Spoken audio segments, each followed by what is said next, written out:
Hey everyone. Hope you all are doing well. Today we will learn how to stop auto update of Adobe Acrobat DC in a Mac or Apple PC. So, let's start. First, open Adobe Acrobat DC.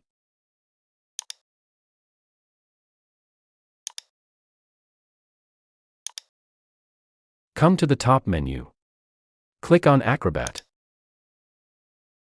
Preferences. Scroll down and come to Updater. Simply untick Automatically Install Update.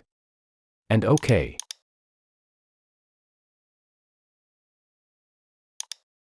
This is how you can stop taking newer updates on Adobe Acrobat Pro DC easily. Let us know further in the comment box. Subscribe and inspire us. Goodbye.